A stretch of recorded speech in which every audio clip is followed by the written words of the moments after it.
Hey, Link here. Thanks for joining me for episode 96, where I speak with Anthanasia dev Sasha, where we talk about their upcoming dinosaur immersive sim, Athanasia, immersive sims, how they got into the industry, and words of wisdom from their experiences, the games that made them want to make games, their life and hobbies outside of gaming, and some lightning round questions.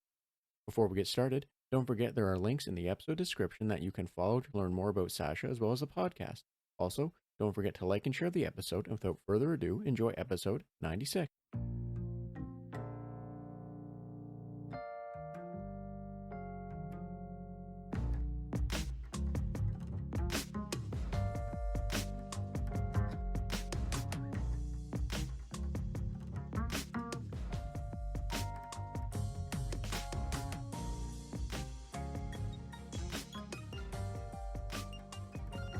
Hi, and welcome to the Red Tunic Podcast, a podcast where I look to rediscover what makes gaming fun and enjoyable by having positive conversations with those related to the industry. My name is Link, and today I'm joined by Sasha from Momentum Games, currently working on Athanasia. Hi, Sasha. How are you doing today? Hi, Link. Thank you for having me. You're more than welcome. How's your day going? How is your Saturday going right now? Weirdly busy Saturday, not including this. But Well, don't know. My bad. I was just saying, going well. I'm glad it's going well, and I'm thankful that you were able to that we were able to fit this in your busy, hectic Saturday, I suppose is the way to phrase it. Yeah, me too. Now, Sasha, before we get started, if you don't mind, would you care to tell anyone listening about, who you are, what you do, like basically the elevator pitch, if you will, to what like people need to absolutely know right out the gate about about you and what have you. Yeah. I'm a game designer. I've been working on Athanasia for, well, as of this October, it'll be 4 years. It's a dino horror FPS immersive sim. I know big word jumble, but it's like survival horror dinosaur game. If to break it down easily, yep, that's kind of been my life for the past 4 years. Um, and yeah, I mean, we're running a Kickstarter right now. Hint, hint, wink, wink. But beyond that, not much else to say. So, 4 years on an immersive sim. Now, I'm trying to think of the best way to phrase this. Just because anyone that's familiar with immersive sims, knows of the immersive sim curse.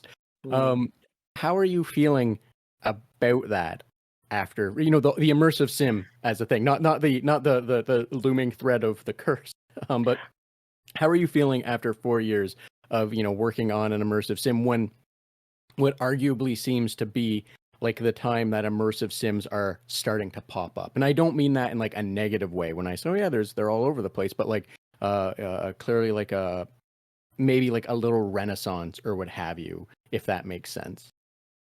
Honestly, it's very exciting. To be honest, the reason I've been working on it for the last 4 years is because I realized, wow, people are making FPS games and immersive sims. Because previously, a lot of the indie scene was a lot of um, pixel art related things. So it was kind of like the typical view of the indie space was like, oh, look at this pixel art game or more 2D related stuff.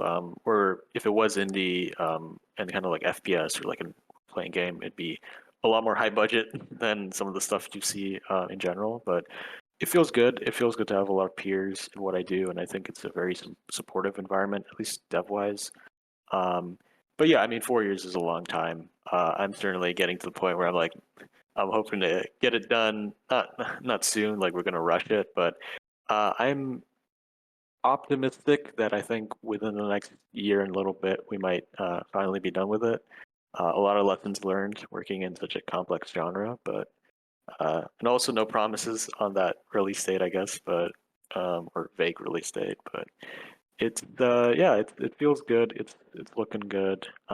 Still a bit of a ways to go, but I'm very excited to see not only what we do, but what everyone else is doing, because I know a lot of other immersive sims have been in the works longer than us, and they're still ways off. We're still ways off. So yeah. And I like the idea for yours that, and I don't mean this as like a dismissive comment to any of the other immersive sims that are being made and like popping off. Mhm. after also like you pointed out or noted years of work as well. But I like that yours has a a fairly unique twist, right? Or a unique theme that Mhm. it's dinosaurs. Because like you we have in the past dinosaur games have been, I'm gonna say, hit or miss. In the past, in the last like 5, 10 years or what have you. Um, Infamously, the one that I think was like restarted after its release or what have you. Okay. I forget the name of it. It's been a while, but like uh you're the thing that interests me the most about it is that it's kind of this like Jurassic Park Mhm. uh dinosaur, like, well, horror-ish, what have you, theme. Um and like that's a pretty cool thing because like I said, dinosaur stuff has not been as prevalent, or at least on my radar it hasn't been as prevalent. So like that's also a really cool thing, that I think you guys have going for the game. I'm sorry, I don't remember if I had a question there, if I was just making a statement and I stumbled through. I'm sorry. I mean, yeah, I can add to that. So originally the game wasn't dinosaur themed. So interesting game dev stuff. We had more of a thing closer to the System Shock. But personally, kind of this was within the first year of dev. I felt really unsatisfied with that. I felt like I was retreading old ground. So I was at the time kind of just doing research into like, hey, what could be interesting. I've always lifelong loved dinosaur related media, science, and all that cool stuff. And I was rewatching Jurassic. It's the typical game dev thing of like, oh, you watch a cool movie or play a cool game. It's like, wait a minute, I have an idea. And it's kind of the same thing where I kind of pitched it to my team. It's like, hey, what if we did this instead? And I'm very glad I went in that direction because I think absolutely, to some degree, it's like the passion of like, oh, I think we had this cool idea, we're putting it forth. But there's also the kind of the more cynical side of game dev where it's you gotta set yourself apart in the ways that count. I don't think there's really like original ideas in the sense that someone's come up with something wholly new, but I think a lot of it comes down to just putting twists and unique spins or looking at it through a new lens and a lot of the things that are we're making now. And you'll see a lot of indie devs do that too, where it's like, hey, it's a thing you remember, but here's this person's kind of addition to it, or like the way that they view it is very different. And I think that's a really cool thing. So I guess that's our attempt to do that. And you know what? I thank you for adding to that because I think that's great, and it's always funny or interesting, both, what have you, to like to hear the I was watching a movie and kind of thing where it's like suddenly I don't want to say like the project takes like a right hand turn, but suddenly it's one of those things where it's like I think this will be the thing that makes us unique and set us apart, and the project effectively takes a U-turn or like a right turn and like goes from there, which is always fun to hear about because like you never know on some projects like where it started. You only know where it kind of ended, unless it's one of those games where the dev has been like publicly working on it for years and years and years, and you can like track across like the whole timeline or what have you. I Mhm. hope that makes sense, especially with the age of like Twitter, where some devs actually do that. Yeah, I mean that's kind of what we was going on for us. I think I've gotten rid of the old tweets at this point, not because there's any shame in them, but we don't want to confuse people. But like if you at the time had seen it, we had like zombies and the environment kind of were more Unreal. I think someone described it as Unreal Engine 2-esque. We were kind of still figuring out the art style and like what the game was about. Um, so yeah, I mean, we've definitely settled on a style and aesthetic and theme and story and blah blah blah. But one thing important that I've learned is that rarely the game you set out to make is the game you actually make. Not to mean that you're just going to end up making something completely different. Obviously, at the start, we were like System Shock, sci-fi, um, inventory management, blah blah blah blah. But I think you really find the heart of the game once you really sink into development and kind of more critically start assessing what you're making and how you can really make it the thing that you made. Because I think it's very important when making games to put yourself into it. Otherwise, you're just kind of retreading old ground, as I said. And you touched on something that I joked about, but like the I don't know how severe. I don't know if severe is the right word. This would have been for you guys, or for you and the team. But the ImSim curse is also the whole scope creep of like trying to add stuff and make sure it all coalesces and works nicely with each other and everything. Which uh, I'm sure anyone that's played any immersive sim Mhm. has an idea of like how mechanically nightmarish that probably is for the people making the game, right?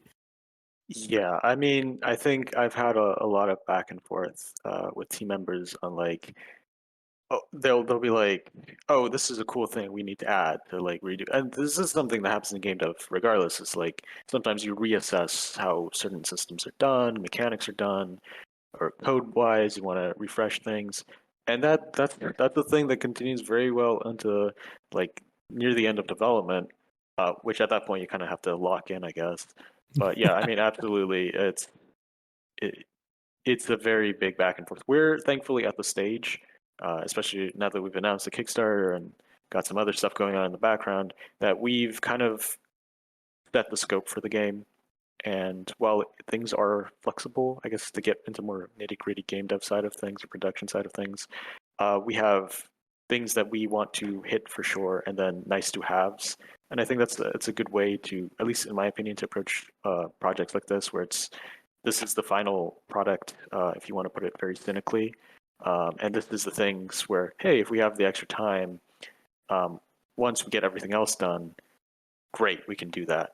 Because it is, you're right, it's absolutely very easy, especially on a small team, to get into the, hey, what if we just added this? Not even for MSims, like any game really, like you can kind of get stuck in that loop. And there's the adage that, that I heard where it's like games are never finished, they're just done or something like that, which really means it's like, in theory, you can work on a game forever. You are going to go crazy doing that. You need to just if you want the game to come out, you have to at some point realize this has to be done. This cannot be done. That's going to get cut, and this is what we're going with. Sometimes for better, sometimes for worse, because you can. Some games are very buggy on release, so it can really depend. But yeah. So, something you said reminded me of this, and it was, the comment on, games are never finished or what have you, however, right, that can be paraphrased. Um, Mhm.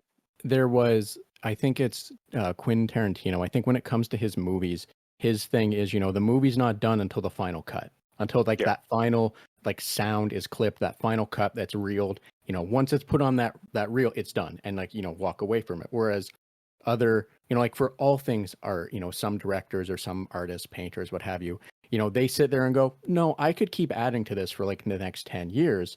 We look at No Man's Sky for example, Yeah. where like that game's never done, even though at some point I think they're gonna have to listen to the community that keeps just going, it's done, you're okay, you have made up for that release, we forgive you, um but yeah, I understand what you mean about that, like that moment of putting kind of your foot down on what will be the final idea and resisting scope creep or resisting new features um to not like for what you want to ship, right? Because like in today's world as well, when it comes to games in general, updates down the road can add stuff or like a DLC or what have you.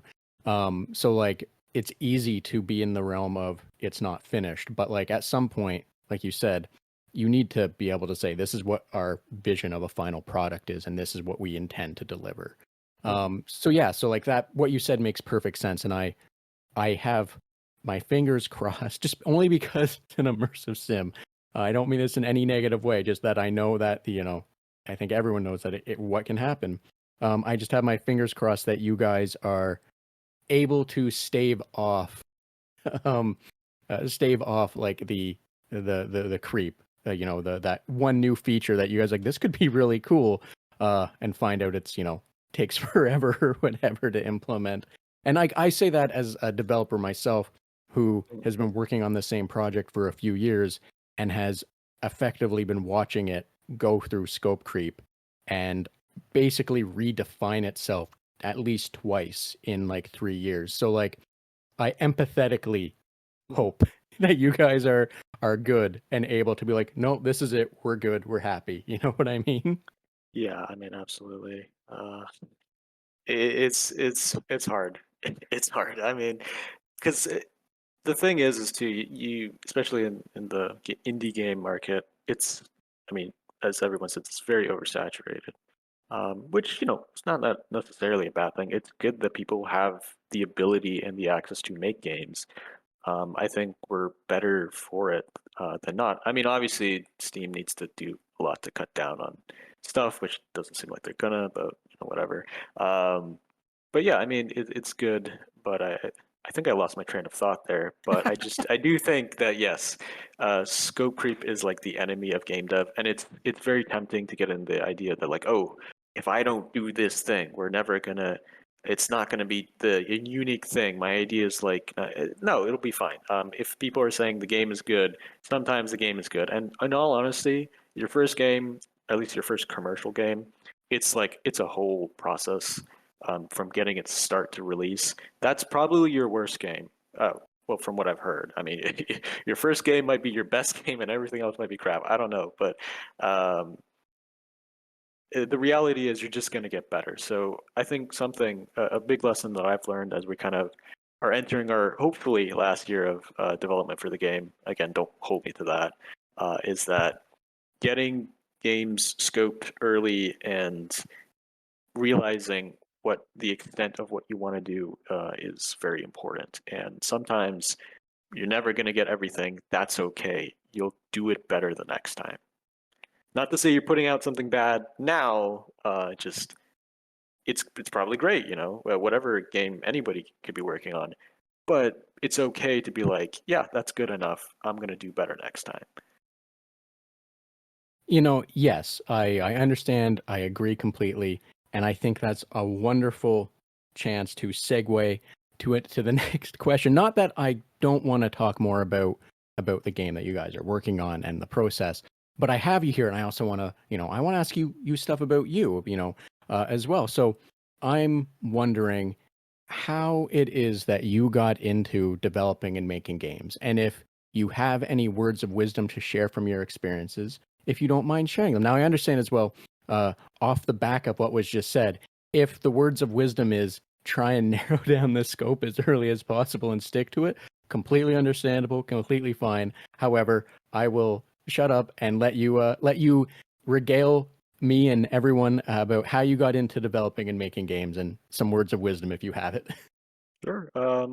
So I think to be honest, I kind of wanted to make games before I even knew it. Like I think as a kid, I was like, oh, this would be a really cool game. Let me draw something on a bit of paper. And then because as a kid, you're like, oh man, I want to be like an astronaut. I want to be like an archaeologist, whatever. But at a certain point, I realized like, no, actually, this is the thing I like to do because I've been passionate about it. I've always loved the idea of making a game.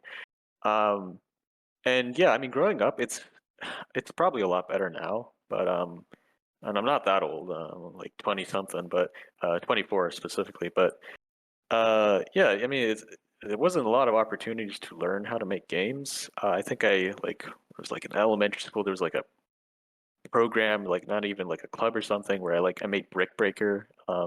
In high school, I kind of dabbled with like Unity and like learning how to make games. Like I think I made like a text adventure in Notepad of all things, where like you can actually code in Notepad. I didn't know about that until like I actually learned about it. I was like, wait, that's insane. I didn't even know you could code in Notepad, but you can apparently. Um, and yeah, like it's just kind of like dabbling and testing the waters. As I said, it's very hard to like find like ways to learn outside of like YouTube, and even then YouTube. Uh, I guess getting into the words of advice, don't necessarily rely on YouTube because they're gonna tell you how to like do a thing specifically, but not like think outside the box. So if you're gonna be the type of person who has to be self-taught, which is awesome, nothing wrong with that. Make sure you use a lot of sources and you know how to do the thing. Um, and understand how to do the thing, not just how like someone on YouTube says, "Hey, this is how you make an FPS game." But anyways, I got my proper training, if you will, in university. I got a bachelor's in game design, which is an interesting bachelor's to have, I guess, in this day and age because it's such a new thing. I know there's people out there that kind of like deride the idea of a game design bachelor and or just going to college or university in general, and I completely get that. They are economically crippling things for a lot of people. It took me a while to pay off my student loans, and even then, because I went to school in Canada, it's a little better than the U.S. So I completely understand that point. But I think it was very essential for me to, number one, kind of be introduced to a lot of the aspects of game design and like refine my skills in that. Because it's very hard to know, like, where do I start making games? Again, these days it's probably a lot better, but you know, it can be hard to really know where to start. So I think I'm really thankful that it kind of gave me a direction to understand where my strengths were and where to do that. Second thing is it was really great for making connections and actually, you know, being given an excuse to like work on projects and do that sort of thing. But to be honest, if you just want to make games, the best advice that people give is as simple as it sounds. Is just kind of do it. I know I have a friend of mine. He majored in CS. He's just been doing game jams recently, and they're really cool games. And he didn't have any sort of like game design training. This is just a thing that he learned, and he's just doing it, and he's expressing his passion in that. So find your path, whatever that may be, either through school, self-taught, and just do it. Um, and definitely don't try to make the MMO RPG that's gonna like change the world as your first game. Just explore those small, dinky ideas, get yourself going, and eventually you'll get ready to the point to tackle a genre that, like immersive sims, where there is a curse associated with it, and game development for it is especially hard. And then you will, you know, be thankful that at least you got some practice in before torturing yourself, I guess. So thank you for sharing all that. And a few things. One of the things I like that you mentioned is that, or alluded to, or however you would like to phrase it, was that the community seems split on whether or not school is necessary. And I've spoken to a good amount of people at this point, and it's not even like, one of the things you said was, just do it. And, like 9 out of 10 game devs also say the same thing. Just do it. More closer to like 10 out of 10, just do it. Just start working on stuff. You'll get better. You'll keep making stuff. You'll be able to, learn from mistakes and, what have you, and keep going and get stronger, get better. But the one thing that's like 1 out of 2 dentists or like 5 out of 10 dentists kind of thing is the whether or not school is necessary. And, I always find that one amusing because the community seems, as a whole, not just who I've spoken to, but as a whole, the community seems really split on whether or not you should go to school for it. Some people are like, I'm all self-taught and I'm working at like a big studio now because, they're, the proof was in the pudding, right? They kept making games and they kept doing things to show like as their evidence, like that was the pudding. Yeah. Whereas others are, the community are like, no, if you do stuff for a school, it shows that you can put out things in a constructive, or like a constrained environment and, what have you. So it's always interesting to hear, people even acknowledge that, that like, I don't want to say it's a point of contention because I don't think I've ever seen people like argue about it. Like, legitimately get upset with people and like argue about it. It's more just one of those things where it's like, I don't think it's necessary. Well, I do. And it's, what have you. But I always like when it's at least acknowledged as a thing that is weirdly just no one can agree on. Politely, no one can agree on, but all the same. hmm Yeah, I mean, if you were to ask me, like, what I think if you were just a random person, I mean, my kind of like initial answer is exactly what I said, is just do it and like figure out your own path. But from like a me opinion kind of thing, I do think having a degree helps in just like job related stuff because I mean the industry is what it is right now. If you ask anyone trying to find not even game dev jobs, like jobs in general, it's really bad right now. Having a piece of paper that says, "Hey, I did 4 years of school, hire me," it helps. Even if you think it's like a waste of time, it does help getting those kind of jobs that are stable. Um, I think again, it's less so the what's the word I'm looking for? The skills that you learn, those skills are things you're gonna have to develop yourself regardless. At the end of the day, no one can really teach you how to think like a designer. It's something you gotta want to do and be able to do yourself. Not that it's like an inherent thing you're born with, just like you gotta have the drive to improve and become better as a designer. But honestly, connections are so important as a game dev. I think the reason the project is as far as it is because a lot of the connections I've made, both on game dev spaces and social media, but also in school. To be honest, I think. I mean, there's always the solo dev thing of like I'm gonna make really cool games by myself, and that's awesome because I've seen so many cool games. I know Conscript, which is a survival horror game. That was one guy, and that's super impressive. It's like a 15-hour game. But sometimes games cannot just be a solo act.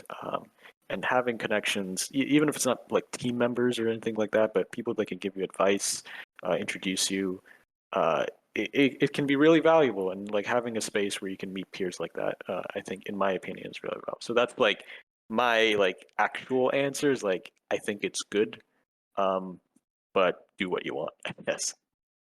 So again, thank you for elaborating. And like one of the things that you touched on there is like the networking aspect. And I always point this out whenever I speak to someone and they kind of like explain networking, whether they intend to or not. And Mhm. like because a lot of people when I went to school, networking was pitched as this thing where it's like you're supposed to sell yourself to like all these people, random people in the room and hope that one of them wants to hire you. And like that's not what networking is. As you basically touched on, networking is finding people, making friends that, you can talk to about things that can be like, act as mentors or, advice or, any myriad of things that, just helps you, doesn't help you. It doesn't help you in the sense that you're not like asking questions. You're just talking and being friends and like knowing each other and knowing the space and being aware of things and like how that can help you in the long run, right? Because it's kind of like the uh, uh, I don't know if this analogy will fully work, but like it takes a community or a village to raise a child. In this case, the child being the game, and whether or not like Great Aunt Sally 86 houses down really helped you make the game, but like them patting you on the back and saying, "Yeah, I think this is great," and like there's someone you look up to, that's also a super important thing that you kind of take. You don't take a. I'm trying to start over word here. That you might not realize how important that is just to be told from someone that like you look up to that's tangentially in your realm, in your sphere, right? Yeah. I mean, for sure. I think uh, my opinion is that humans are social creatures.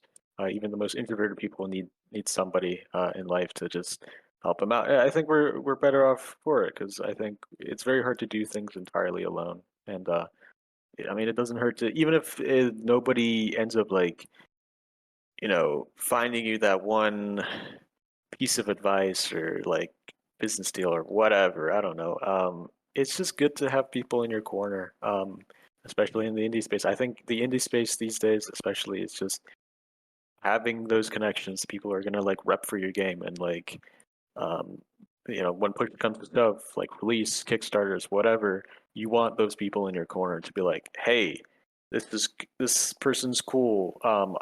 Please support them, and you're gonna do the same for them as you should. So yeah, I 100% stand by the fact that I think regardless of how you do it, networking is super duper important. Yes, there's someone I spoke to and I asked them, outside of the podcast. I was like, "Hey, like how do you approach supporting or like trying to interact with developers or other people in the community in the realm of Spear or what have you?" And the thing that they said, and this meant a lot to me because it was like a shift, and it was basically that they don't think too hard on it because if they're doing it to be a cheerleader, and if the dev responds, interacts back, they don't take too much mind of it, because in their mind they're just being a cheerleader and they're putting it out there, and that's to them the important part of what they feel they can do or they can contribute or how they want to interact, right? And like, what you're saying to me seems very similar to that, and I think that's just fantastic. Is that, yes, it's great to, you know, just have a cheerleader, like have someone in your corner, like you said. Now, Sasha, we could spend a lot of time on this, and I don't mean Yeah. to like just shut this topic down, but like I said, I have you here, and I want to ask, I want to bug you with more questions. Um, Now, you had said that, when you were younger, before you really knew what game development was, you were like drawing pictures or what have you, like most people that play games do. I'm going to make the presumption. I certainly did. My friend did. We sat down and we wrote out we thought, the next Doom could be, which was hilarious because like Doom 2 had been out for like 3 years at this point. And Yeah. we didn't know Doom 2 existed. We only knew about Doom. Um, yeah, it's weird being a kid when, floppy disks are how games get around, and, your parents are like running 386s or what have you. But anyway, what I want to ask is, in the process when you were, sitting down drawing those pictures, what have you, making quote unquote making up games, or, if the future of what you think your games would be or whatnot. Was there a game that you played that made you go, "Oh, I need to do this"? And if so, what game or games was it that inspired you to like start down this path? Well, that's an interesting answer. I mean, question, sorry.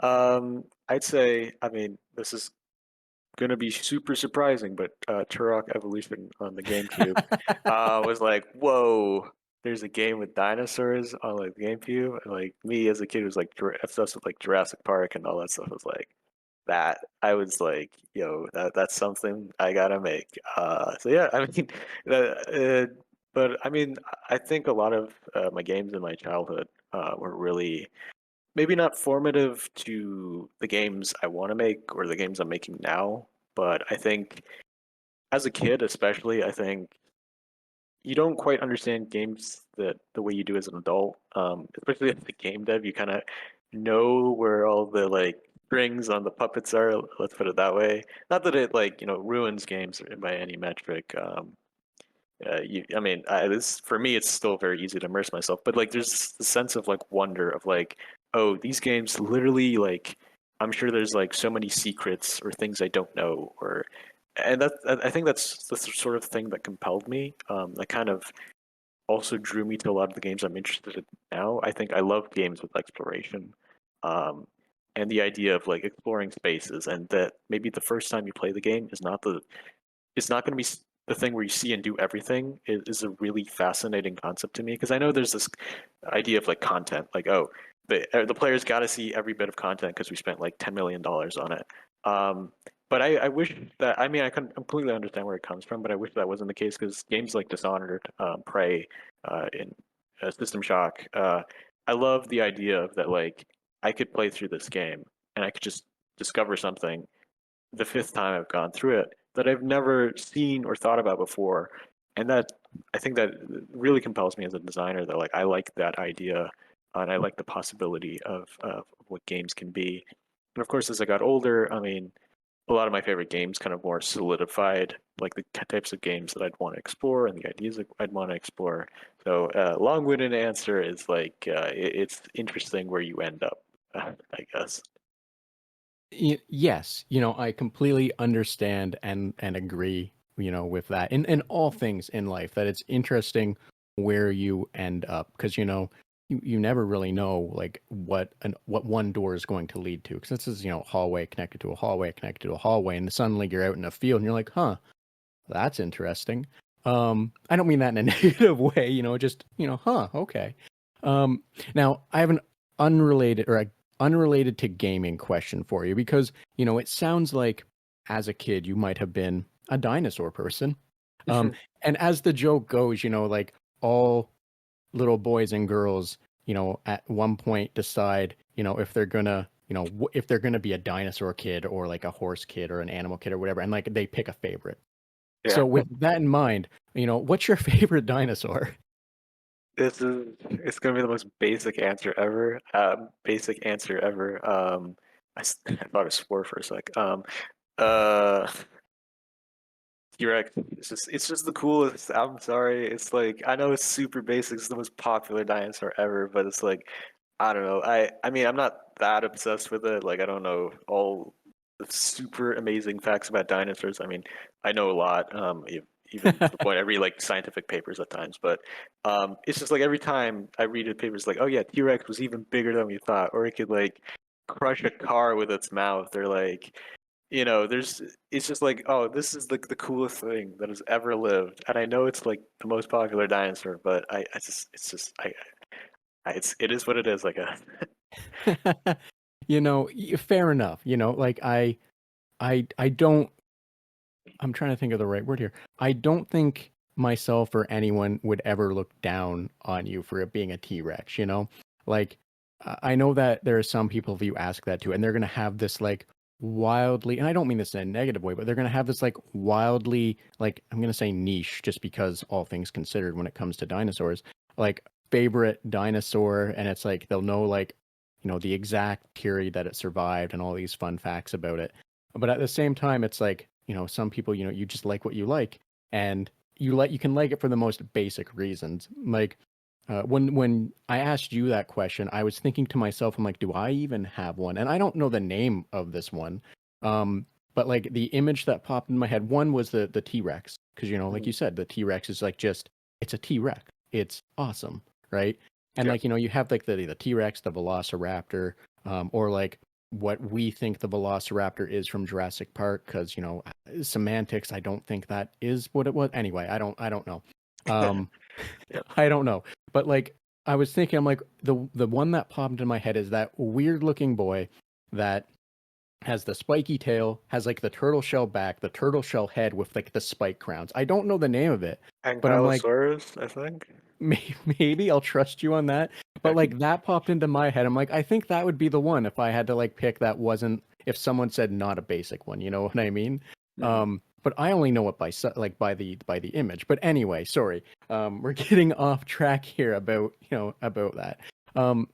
And I I find it interesting that, Turok was the game that led you kind of down that path or what have you. Just because like Turok in itself, I don't know how familiar you are with like the history of Turok, but like the history of Turok as a whole, like where it came from, like as a comic and reinvented as a comic and what have you, is like really wild. And it's really interesting to me and cool that like it evolved in such a way that someone took a chance to make a game series on it. And it is now one of like those beloved game series because like dinosaurs, right? Yeah. I mean, between you and me, I think, or I guess everyone who's going to hear the podcast now, I don't think they're like necessarily that great of games. Like, I like them, I genuinely do, but like the original Turok is like it's just such a labyrinth game. It's like you got to find all the keys, and it's like, man, I don't want to do that because there's like hidden in so many weird spots, and it's the same thing with Turok too. I think Turok Evolution, the one I kind of name drop, is like the game, like if you die, you're set to the start of the mission, or like they have a weird checkpoint system or something like that.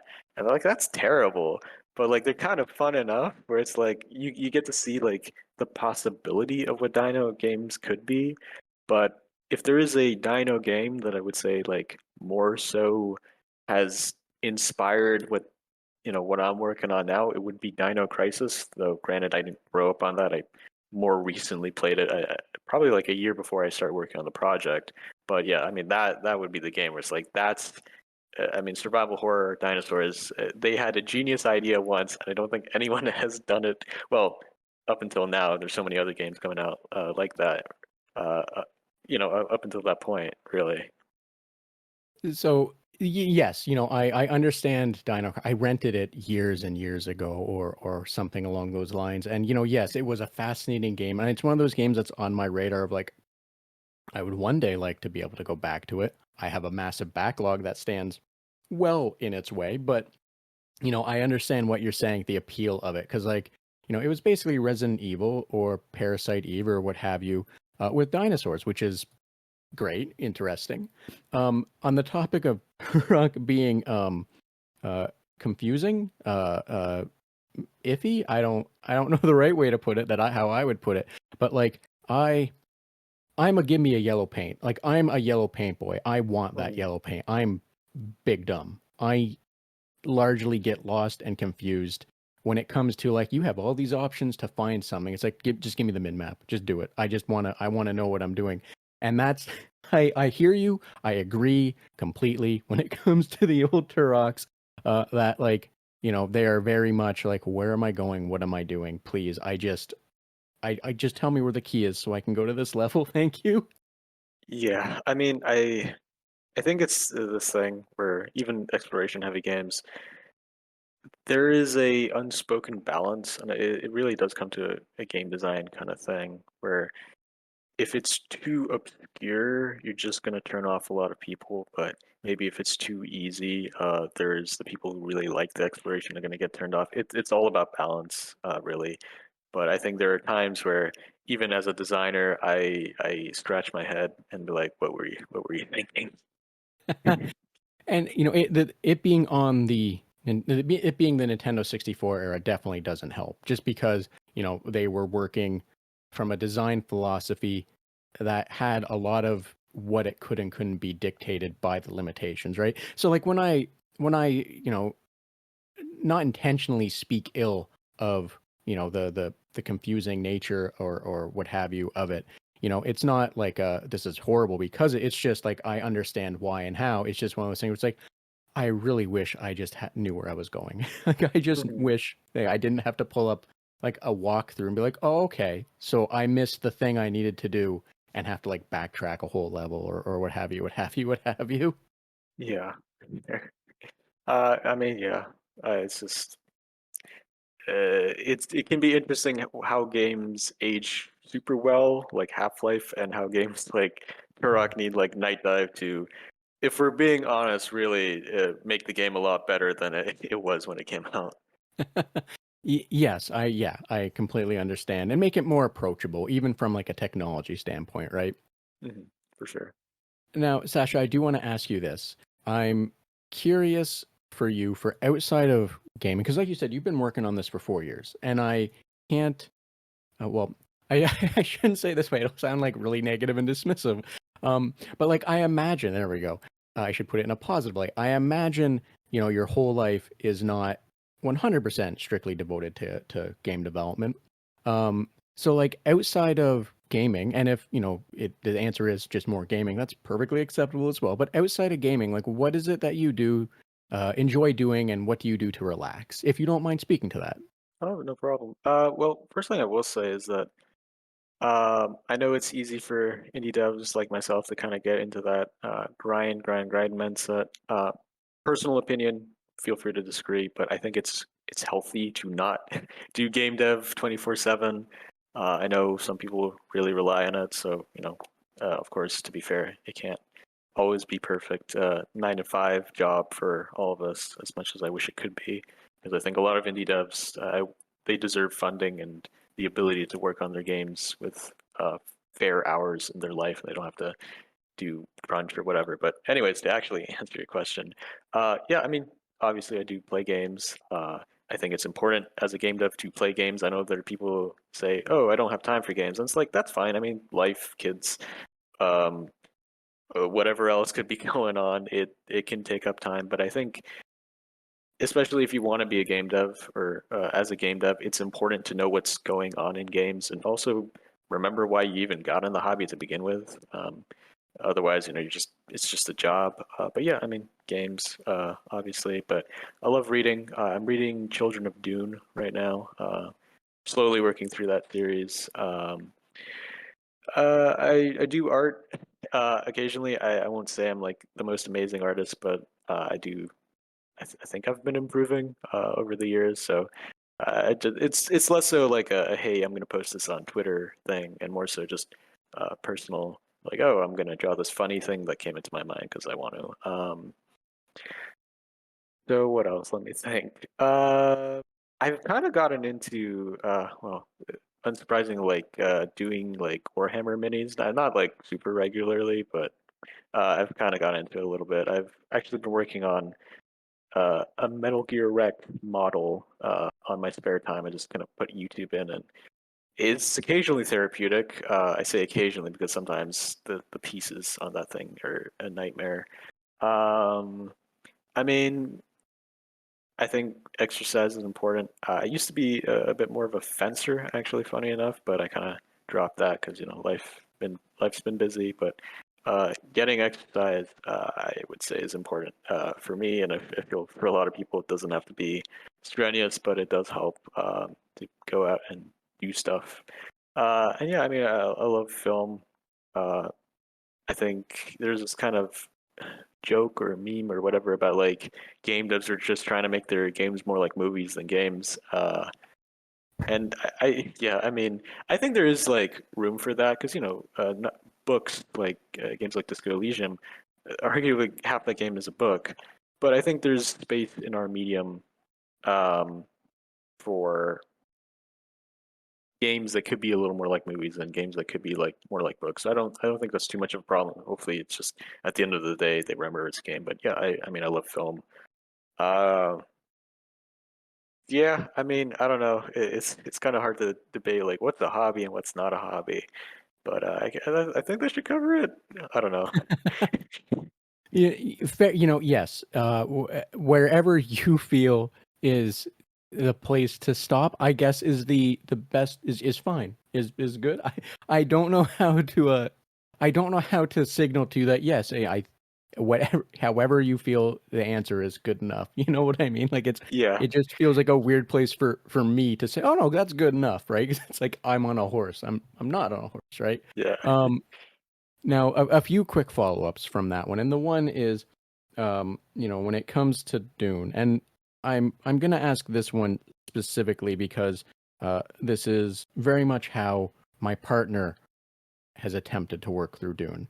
Um, and a quick backstory to it. My mother's favorite series is like the first three Dune books. She read the first one so many times, and it's weird because she's not really a um quote unquote sci-fi, even though Dune is questionably fantasy. Anyway, that's a whole other argument or topic, what have you. But my girlfriend showed interest in Dune, and my mother bought her the full set and was like, "Yes, I'm gonna have someone to talk to Dune about." And my girlfriend sat down and tried to read Dune, and it made no sense to her, and she had to give up because anyone that's tried to read Dune, it is very jargon heavy in a lot of crazy ways.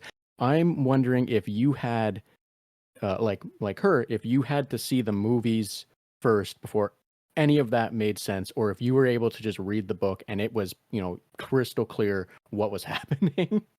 So my answer for that is interesting because I did see the like I think it was from the 80s, right? The 80s movie first. And a Give lot or of people, take. yeah, a lot of people say that movie sucks or it's like really weird, and I agree. It's a weird movie that has some choices. Um, so I don't know if that like prepared me better, but I did read the book before the Denis Villeneuve. I'm probably butchering his name, so sorry if somehow he watches this and hears me say that. But I did read the book before. Interesting like perk or benefit to help me understand it is like I guess like I kind of understood it because I watched the 80s movie, but as someone from a Middle Eastern background, some of the terminology actually did kind of make sense to me. Um, interesting, like I don't speak Arabic, but he's Paul is called Lisan al Ghaib in the book, movies, whatever.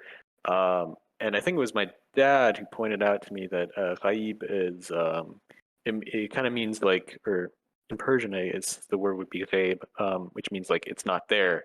So in a weird way, it's like it's using well, not in a weird way. Frank Herbert kind of did a lot of that. It's using a lot of real life, words and like culture and history, not like to any accurate or like realistic degree. It's to, as you said, to make a fantasy world more interesting. But for me, it's interesting where I can pick up on elements of it. Of like, oh, I understand like the significance of when Paul's called the Mahdi, what that means. Like he's kind of like this savior figure for the Fremen.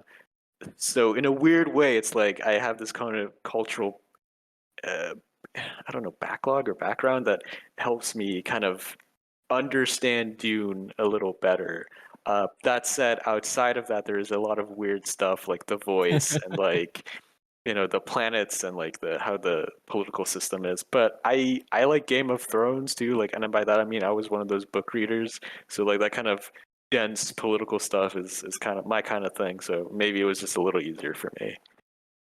So thank you for sharing that, for speaking to all that. And I find it, your perspective, your I'm trying to think of the right word, your exposure, Mhm. or what have you. Like, I hope you understand what I'm trying to say, like the direction of it. But I think that's really interesting how, all of that fed in, and it was easier for you because while it wasn't, as you said, wasn't like Frank Herbert created this incredibly accurate setup to things, but like just the influences being very clear and the attempts at what some might call accuracy. I can't speak to it, hence the term, attempt in air quotes or what have you.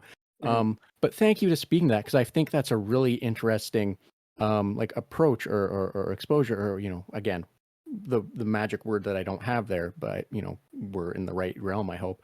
But no, thank you to speak to that for speaking to that. That's really neat. Yeah, no problem. Now, Sasha, I don't want to take up too much more of your time. I do kind of want to help you work towards the door, so that way you can enjoy the rest of your Saturday night. Like, I don't want to steal your entire evening. So, our downtime, our free time is precious, and I want to be able to, not steal that from you. Before we do that, though, I do want to hit you up with some lightning round questions. And now these are just lighthearted, nonsensical, a little random.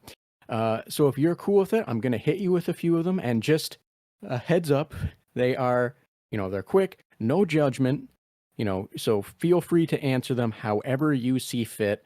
And by all means, uh, do not feel that you need to try and dive into them, because, it might hurt your head a little trying Okay. to fully break apart some of them.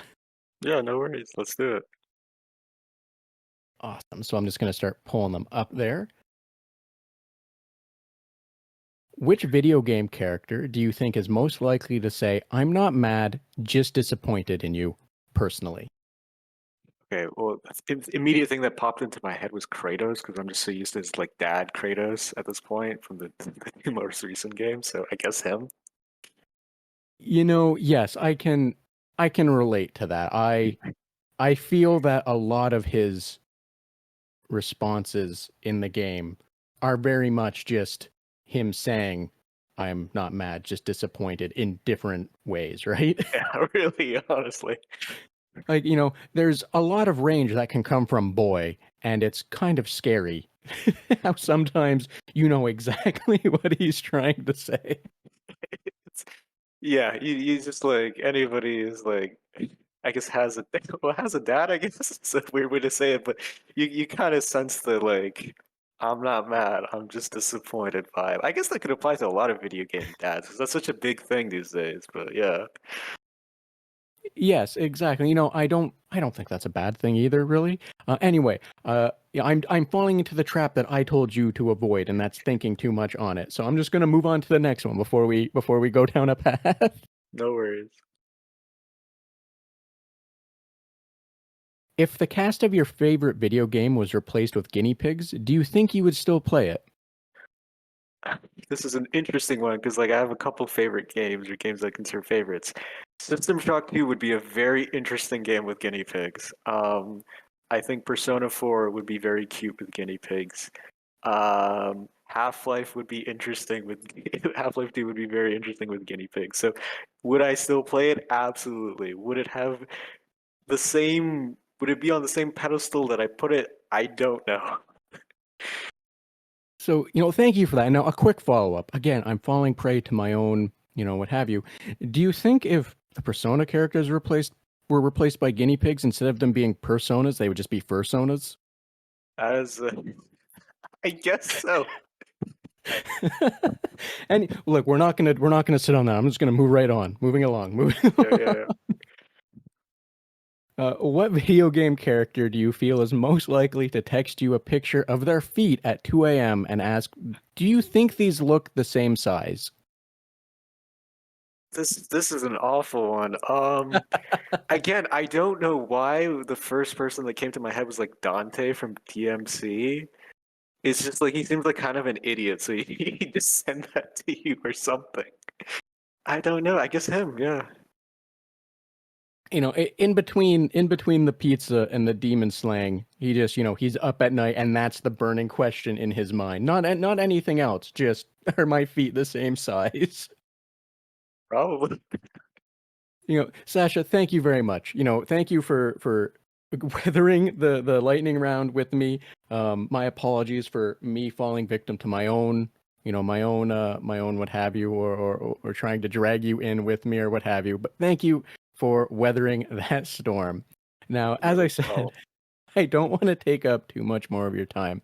However, if there was anything else you wanted to quickly, or I shouldn't say quickly discuss, if there was anything else you wanted to discuss, like a cool game, what else you're doing, something you feel more people should just be more aware of, by all means, the floor is yours.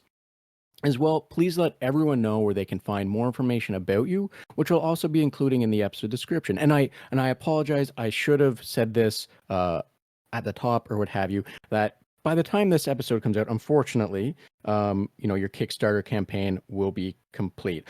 Fingers crossed, a successful campaign, mind you. However, by all means, I would like to say that, that without a doubt I'll be including, so that way people can follow along with updates again to that fingers crossed successful campaign.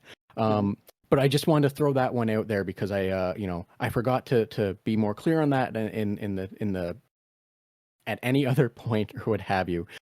Sorry, but by all means, anything else you're doing, anything else you want to discuss, what have you, by all means. As well, like I said, where can we learn more information about you or the project? Well, I mean, sorry, to answer the latter question, Athanasia is on Steam. That would be A-T-H-A-N. What I messed it up. Athanasia is on Steam. You can wishlist it, play the demo. If you like, no one's holding a gun to your head. I'm on Twitter at um, at AY Sasha with an extra A. I'm sorry for that being a little bit of a weird one. As for anything I'm doing now, I mean, nothing super special. Obviously, super head in the mud with the Kickstarter as of right now, which again, thank you. Hopefully, will be successful. I guess I'll just shout out a couple of games that I think have come out this year that I thought were neat, worth checking out. Crow Country, that's a cool one if you like survival horror. I played Pacific Drive. I think that was a neat one too. Conscript, I think had an amazing review for it that I've seen, which is Signalis for straight dudes who watch History Channel at 2 a.m. Great game. You can play it. And yeah, I mean that's really all I gotta say. But yeah, I would appreciate you guys wishlisting or following the project if it so interests you. Yes, definitely. Thank you for all of that. And also, I think that is the most air quotes interesting review, byline or what have you for Conscript. Like that's such a while. That's a lot to unpack in that line, either which Yeah. way. But thank you for sharing that. And yes, 100%. I didn't speak to this, and forgive me for not speaking to this. That I was very impressed with the demo to Athanasia. It was I had a lot of fun with it. It was really interesting, and the mechanics that are already present in the demo are great. And yeah, I would to speak to that, I would 100% recommend that anyone that's interested, or maybe not interested, because let's be honest, sometimes you don't know if something's going to hook you or catch you if it's outside of your wheelhouse. So even if it's something that's not you don't typically or historically have interest in, I would recommend checking out the demo because it's it's a very solid demo. Had a lot of fun with it. Had a few jump scares where I thought I was in a safe place, and I definitely wasn't. Um, but yeah, no, just to speak to that, speak to like the how my enjoyment of the demo and recommending people give it a shot. I would like to just basically say all that, and also make it known to you that I enjoyed the demo and it was fun, because I forgot to say that. My apologies. No worries, and thank you so much for saying that. Uh, Now, Sasha, if there wasn't anything else, though, I will definitely shut up, get out of your way, and let you enjoy the rest of your Saturday evening. No worries. Thank you so much for having me, and thank you for all the interesting questions. You are very welcome. I'm glad that you found them interesting, and that yes, I'm glad that we were able to work this out. Thank you for being here. Yeah, no problem. So thanks again to Sasha for making time to have this conversation with me, and thank you for joining us on the Red Tunic podcast, as well as a special thanks to Ronald Jenkins for the use of music from the title track from Road Steep. And be sure to check out the episode description for links to socials, websites, and other means that will allow you to learn more about or support Sasha and the podcast. While you're doing that, share, like, follow, and whatever else you think makes the algorithm work. Thanks, till next time.